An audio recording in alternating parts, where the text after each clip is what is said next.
ನಮ್ಮ ಮಸ್ಕಿಯ ಜನರು ದಾನ ಧರ್ಮ ಮಾಡುವುದರಲ್ಲಿ ಕಮ್ಮಿ ಇಲ್ಲ ರೀ.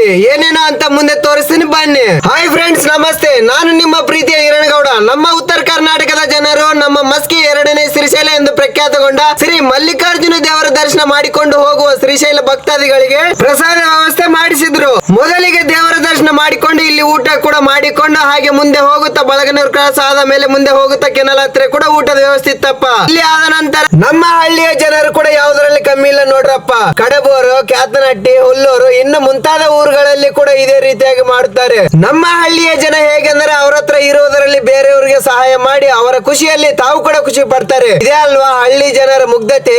ಬಹಳ ಭಕ್ತಾದಿಗಳ ಅದೆಷ್ಟೋ ದೂರದಿಂದ ನಡ್ಕೊಂಡು ಹೋಗ್ತಾರೆ. ಅದೇ ರೀತಿಯಾಗಿ ನಮ್ಮ ಮಸ್ಕಿಯ ಗೆಳೆಯರು ಕೂಡ ಶ್ರೀಶೈಲ ಪಾದಯಾತ್ರೆ ಹೋಗ್ತಿದ್ದಾರೆ ನೋಡ್ರಿ. ಅವರ ಜೊತೆಗೆ ಒಂದು ಫೋಟೋ ತೆಗೆಸಿಕೊಂಡು ಜೈಕಾರ ಹಾಕಿ ಅವರು ಕೂಡ ಶುಭವಾಗಲಿ ಎಂದು ಕಳ್ಸಿಕೊಡ್ತಾ ಇದೀನಿ ನೋಡ್ರಿ. ಈ ತರ ಹೋಗುವುದರಲ್ಲಿ ಬಹಳ ಖುಷಿ ಇರುತ್ತೆ ಅಲ್ವಾ. ದೇವರಿಗೂ ಹರಿಕೆ ಮುಟ್ಟದಂಗ ಆಗುತ್ತೆ, ಸ್ನೇಹಿತರ ಜೊತೆಗೂ ಕೂಡ ಪಾದಯಾತ್ರೆ ಮಾಡಿದಂಗ ಆಗುತ್ತೆ. ಯಾರೆಲ್ಲ ಶ್ರೀಶೈಲ ಪಾದಯಾತ್ರೆ ಹೋಗಿ ಬಂದಿದ್ರ ಎಲ್ಲರೂ ಕಮೆಂಟ್ ಹಾಕಿ ಅಂತ ಹೇಳುತ್ತಾರೆ. ನನ್ನ ಸ್ವೀಟ್ ಅಂಡ್ ಶಾರ್ಟ್ ಲಾಗ್ ನಿಮ್ಗೆ ಇಷ್ಟವಾದರೆ ಲೈಕ್ ಮಾಡಿ, ಶೇರ್ ಮಾಡಿ, ಹಾಗೆ ಕಮೆಂಟ್ ಮಾಡಿ ಅಂತ ಹೇಳುತ್ತಾ ನನ್ನ ಲಾಗ್ ಅನ್ನು ಮುಗಿಸುತ್ತೇನೆ. ಜೈ ಹಿಂದ್, ಜೈ ಕರ್ನಾಟಕ.